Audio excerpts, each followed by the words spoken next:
Rashad, why you Anyway, didn't hit me up? Hey, Rashad. What's up, Rashad? Thank you, Rashad. brother, I love you, brother. What's up, Rashad? What it do, boy? Hey, Rashad.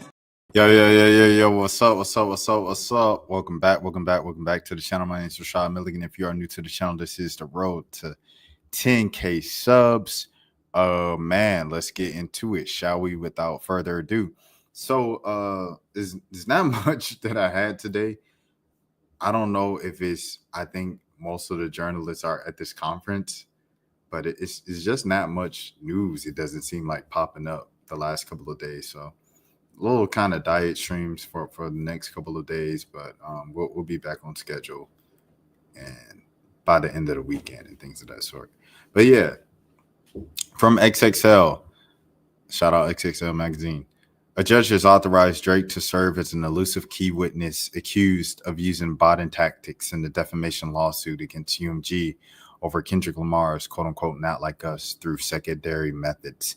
On Wednesday, August 6th, U.S. District Attorney Judge Jeanette A. Vargas approved Drake's legal team motion to serve Kojo Mean Asamoah through alternative means such as certified mail, email, and door posting.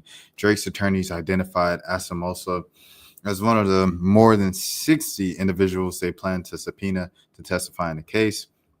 Drake's lawyers state that Asamoah possesses knowledge relating to UMG's use of the covert tactics to promote Not Like Us. Drake also believes Asamoah was involved in quote-unquote directing payments and or financial incentives to UMG to third parties involved in online botting and purpose of artificially inflating the streaming numbers of Not Like Us, according to the court documents.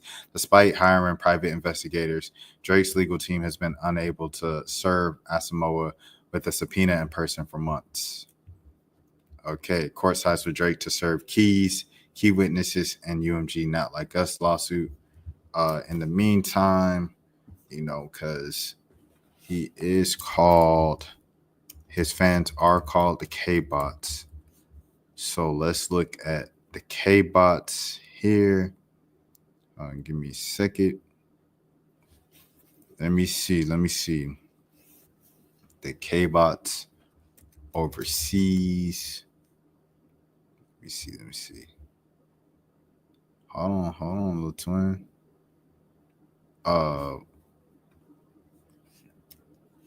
Wrong. Okay. I see what I was doing wrong now. Here we go. Let's see what the K-bots are doing overseas. And this is to Family Ties. This song came out in 2020. It's 2025. 5 years before Not Like Us. 4 years before Not Like Us. And this is how it's got the people moving in a stadiums. So I don't know if it's, just artificial. Maybe the people just like the music, bro. The people are always going to choose. And it's the same system that has benefited you multiple times before. So this whole, I don't get it.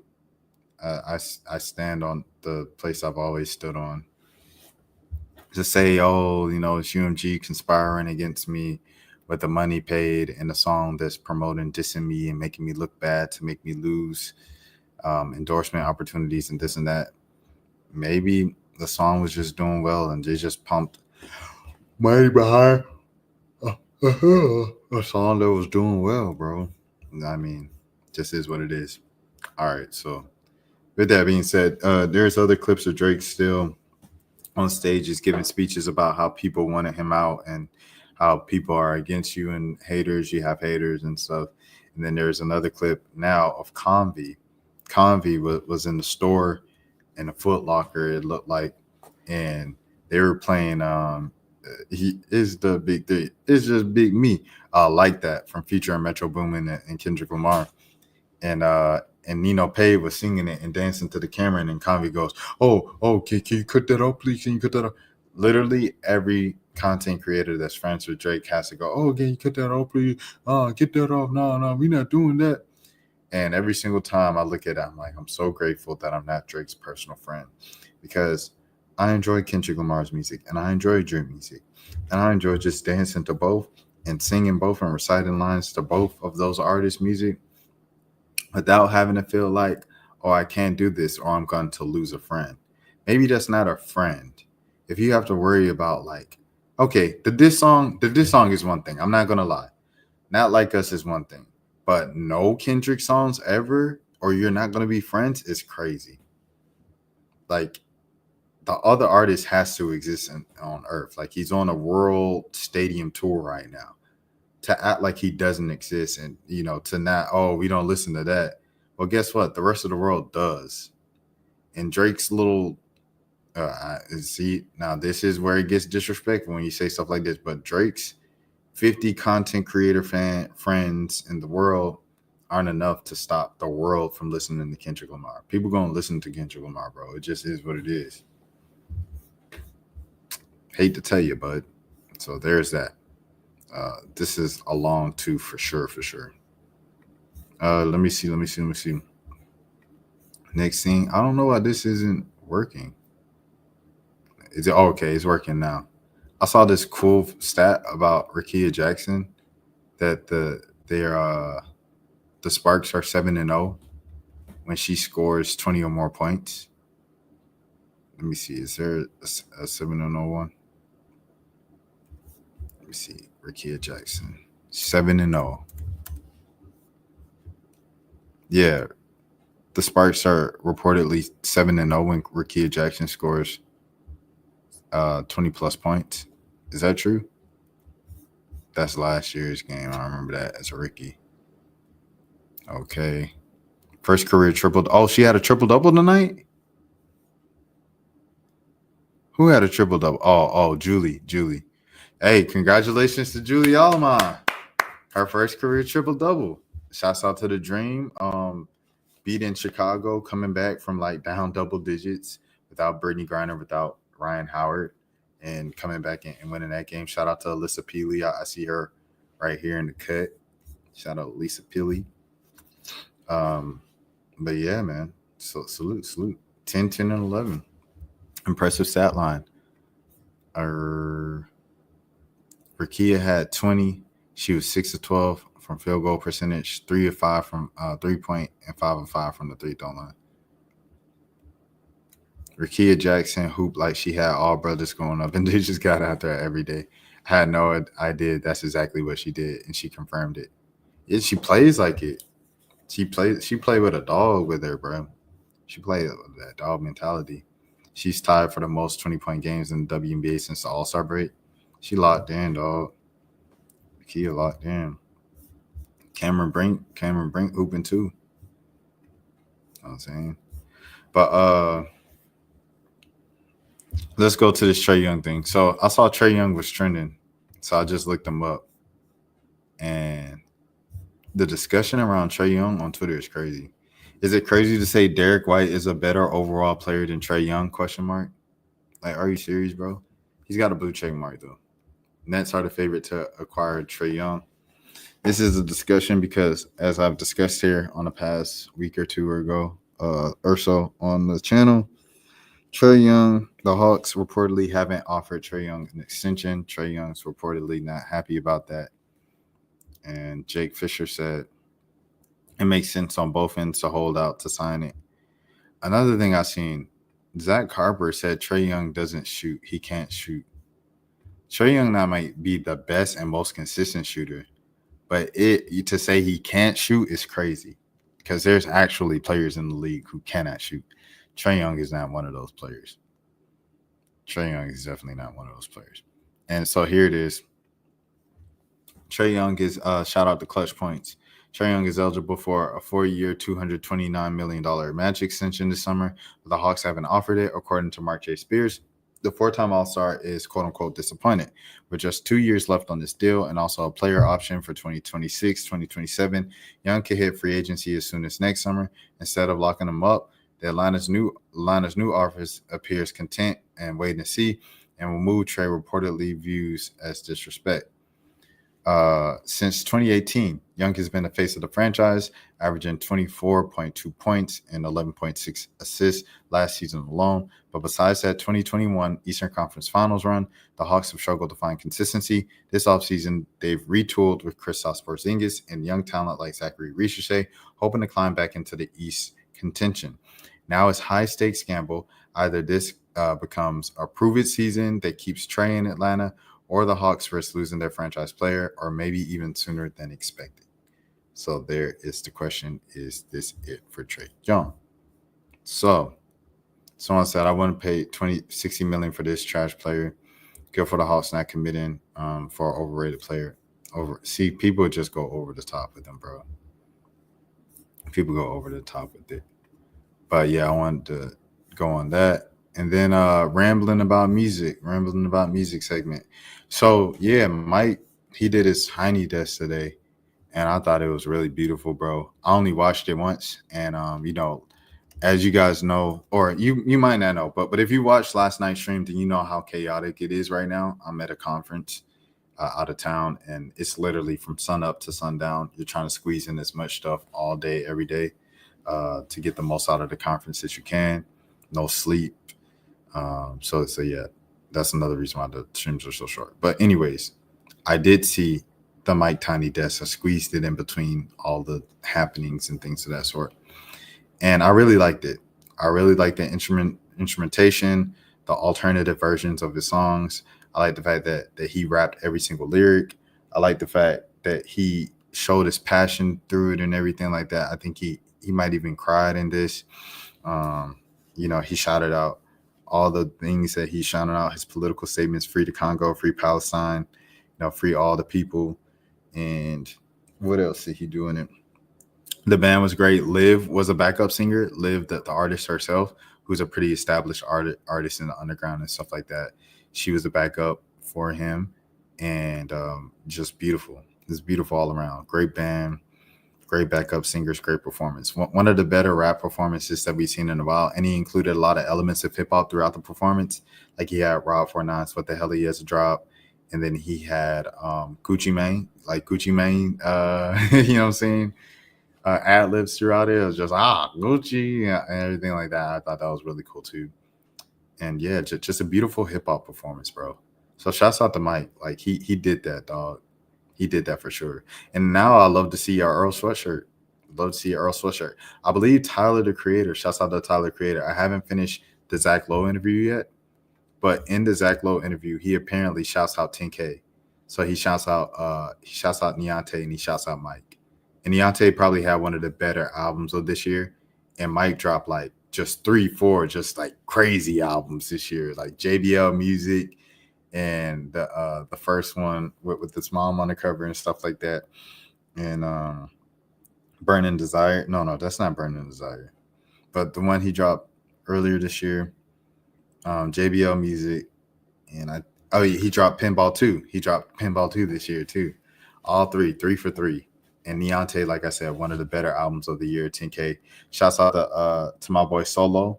Shout out Heaven Sent Solo. Shout out to Salimata as well. Up there with 10K. One of my favorite female rappers in the world right now as well. So shouts out to her. She had a dope single that she dropped this year. And Wooden Floors is one of my favorite albums of last year. Oh, and it came from her, specifically Dishes, and then You Know Who You Are with Mike. Those are 2 of my favorite joints from her and stuff like that. So shouts out to the whole 10K. Shouts out to Tyler. Like I said, I haven't finished the album yet. I haven't finished the interview yet with Tyler. But, bro, he shouted out Lareezy, dog. I was like, oh my gosh. And he did on camera. He already did the co-sign with Lareezy over Instagram with the like and stuff, but now he shouted him out publicly on camera. I was like, bro, yesterday's price is not today's price, dog. This man Lareezy going up, dog. I'm so proud of him, bro. And he's such a nice dude, man. He's such a nice dude. So stay tuned. That's all I got to say with that. Stay tuned for sure. Stay tuned. If you know, you know. But yeah, shouts out to Mike, man. Beautiful hip-hop performance. Beautiful day for hip-hop with Gunna's album, JID's album, Who else album came out? Young Nudi's album. Just those three up top, and then you have Bryson Tiller as well doing it for the R&B people and everything like that. Just a great heavy week for music. I didn't finish Nudi's album. I just got through like 3 songs. I liked Lotto's feature on it, and I feel like Nudi's going back to like his sound that everybody knows and stuff. Who else? Who else did I want to say something about? Okay, JID. I guess we can get into JID then. This is very, very loose thoughts because, like I said, I'm at a conference, so I'm not all the way locked in. And with JID, there's so many elements to his musicality and stuff that, there's a lot to kind of miss. I thought, okay, hold on, let me pull this up first. I thought, you got a different tab. Okay, cool. I thought that West Side Gun, just off the dribble, like the first couple songs he's saying stuff at the beginning and stuff, I thought he was going to host this album. But that wasn't the case. West Side Gun kind of disappeared, and it was just JID by himself. So far, my early favorite is Skate. Shouts out to Sierra. When Sierra came on, I was totally shocked. I said, JID got Sierra money? Like, JID got Sierra money, bro. Shouts out, man. And before he even started, he said, Kilo Ali flow. I said, bro, he about to do Kilo. You about to do Freaknik Atlanta?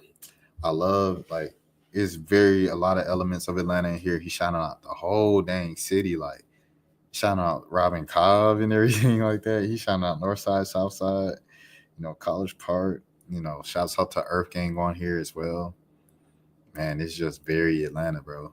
Isn't Atlanta, always take over, as always the stars of hip hop and music, but they really dominated 100%. The K Word, that was an interesting record. There's a couple songs on here where they're just outright speaking and singing Spanish. Have no idea what that's about. I do love You Ugly, how the album starts. I think it's hard and stuff like that. I was disappointed that Inicio Bonana album. Oh, yo, Baby Kia was the most surprising feature on here. If you haven't listened to the album, I don't know what you're doing listening to like thoughts and instant review, rough draft edition of a review album before you listen to it. But Baby Kia is on the album. And Baby Kia was my most surprising feature. The second most surprising feature on this was Sierra, because I didn't know JID has Sierra money or Dreamville has Sierra money. But shout out Dreamville, shout out J. Cole, shout out Sierra for doing it for the city, man. I feel like Sierra is someone who's always going to be in style, bro. She's always going to be in style. So shouts out to Sierra 100%. And then who else? Oh, yeah. I was very disappointed the song with Anicia didn't get on here. It sounded like I heard OG Mako in the ad-libs on one of the songs. I don't think that was it, but it sounded like it. You know what I'm saying? So I'm interested to see how this develops. But I'm not even. Oh yeah. I need to say this too. What I'm saying, I feel like I follow a lot of the online critique and stuff about JID. About he raps really fast. And his flow is amazing. His flow's top tier, like it's untouchable. It's only Eminem can touch his flow and rap. But a lot of times he's just saying a lot of nothing. It's like a lot of empty calories, a lot of empty hooping, empty stats. He's talking on this album, bro. Like he's saying stuff. Like he had a line where he was like, I'm from the East, so I, do it to the 5. That's some Atlanta. I don't want to explain that too much. I'm from the suburbs. I'm not from the streets. But that's some Atlanta street stuff reference. Allegedly. I could be way off, JID. And I'm not the police. And then he was talking about one hit could turn into a second line. In New Orleans, in Louisiana, like they party with everything. They party at, everything, including, homegoing services and stuff like that. So the fact that he shouted that out, I thought that was cool too. He's just saying a lot of real stuff. He's talking like he wasn't wasting bars, and I appreciated that. And everything also, it just wasn't a fast flow. Like TV Man, he was listening to it with me in here, and he was talking about on the Clips joint how JID is rapping slower and the beat is slower and the song is slower 4 clips to like come on and do their thing, and it wasn't just every song. So I really appreciated that from JID as well. I think the second half breakdowns of like JID rapping on those things, like he did it on Off D's. And I think he just does a good job of that. At the beginning of the album, near the beginning, he has this line about I did the ceiling challenge to just show y'all how far ahead over I'm over y'all. I thought that was a very unique line. There's a few lines that just made me laugh and stuff like that. He like referenced Ruby Rose in there. I thought that was funny. Shouts out to Georgia State. Shouts out to the great Ruby Rose, Gwinnett's own, Atlanta's own legend. Shouts out to Ruby Rose. But yeah, it was a lot of humor in here. But JID's a funny person. Shouts out to Vince Staples. Vince Staples went off. So shout out Vince Staples. Who else? I want to shout out? Felt like a lot of the features really came through, bro. And yeah, so shouts out to JID, bro. Shouts out to JID. He did this, the Prelude, and Bodies on the Floor with Offset in the same year, bro. Great year for JID, dog. Great year for JID. 100%. I don't have a rating for it because, like I said, I just was not paying attention to it enough or caught enough off first listen, halfway sleep at a conference out of town where I'm just doing a conference all day, every day. And with that being said, I wish all of you take care of yourselves. You guys have a happy, happy day. And have a good morning, have a good afternoon, have a good evening, have a good night, have a good day. As always, my name is Rashad Milligan. If you are new to the channel, this is the road to 10K subs. I appreciate the time so much, everybody. I appreciate everybody tuning in. And until next time, please take care of yourselves. If nobody else told you today, I care for you. Peace. Rashad, why you didn't hit me up? What's up, Rashad? Hey, Rashad. What's up, Rashad? Thank you, Rashad. Brother, I love you, brother. What's up, Rashad? What it do, boy? Hey, Rashad.